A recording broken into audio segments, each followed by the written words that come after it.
Musi rejuvenation సంబంధించి ఈ మధ్యన ప్రభుత్వం చాలా హడావుడి చేస్తోంది. చాలా పెద్ద పెద్ద కేటాయింపులు చేసినామని చెప్పి గొప్పగా చెప్తా ఉన్నారు. అధ్యక్ష, మూసీలో అతి ముఖ్యమైన కంపోనెంట్ అధ్యక్ష సివరేజ్ ట్రీట్మెంట్. హైదరాబాద్ మహానగరంలో 2000 MLD సివరేజ్ ఉత్పత్తి అవుతుంది. అందులో ఆల్రెడీ మేము మొత్తం కూడా పూర్తి చేసాం. మీరు చేసేదేం లేదు కొత్తగా సివరేజ్ ట్రీట్మెంట్. 100% సివరేజ్ ట్రీట్మెంట్ 3866 కోట్ల రూపాయలతో మేము చేశాము. మొన్ననే ముఖ్యమంత్రి గారు కూడా పోయి ఉప్పల్లో నల్ల చెరువులో ఒక STP కూడా ఇనాగ్రేట్ చేశారు. ఇంకా కొన్ని కూడా మేము కూడా విజిట్ చేస్తాం.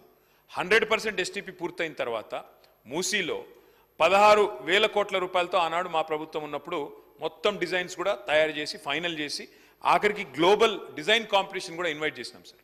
చేసిన తర్వాత ఇవాళ మాకు ఆశ్చర్యం ఎక్కడ కలుగుతా ఉందంటే, ఒక రోజేమో 50,000 కోట్లతో మూసీ ప్రక్షాళన, మూసీ బ్యూటిఫికేషన్ అని ఒకరోజు ప్రకటన వస్తుంది. తర్వాత పర్యాటక శాఖ మంత్రి గారేమో 70,000 కోట్లతో అని చెప్పి వారు ప్రకటన ఇచ్చారు. ఆ తర్వాత ఈ మధ్యన ముఖ్యమంత్రి గారు గోపన్పల్లిలో 150,000 కోట్లతో మూసీ అన్నారు. అధ్యక్ష, నేను అడిగేది ఒకటే, శ్రీధర్ బాబు గారి నుంచి క్లారిఫికేషన్. ప్రజలకు తెలవాల్సిన అవసరం ఉంది. ఇది ప్రజల సొమ్ము.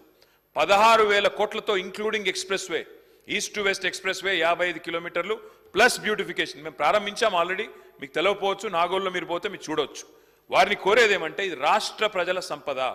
16,000 ఎందుకు 50 అయింది, ఎందుకు 50 70 అయింది, ఎందుకు 70 150 అయింది, ప్రజలకు స్పష్టత ఇవ్వాలని చెప్పి శ్రీధర్ బాబు గారిని కోరుతా ఉన్నా. మూసీ బ్యూటిఫికేషన్ విషయంలో మొన్న నేను డిప్యూటీ సీఎం గారిని చూశాను. ఒక DPR కూడా తయారైంది. మేమేమి ఊరికే అడగలేదు, లెటర్ బారేయలేదు, కేంద్ర ప్రభుత్వానికి DPR కూడా ఉంది అన్నారు. DPR దయచేసి ఉంటే సభ ముందు టేబుల్ చేయండి. ప్రజలందరూ, సభ్యులందరూ కూడా చదువుకుంటారు. ఎందుకంత మొత్తంలో ఖర్చు పెరిగిందో అర్థమవుతుంది.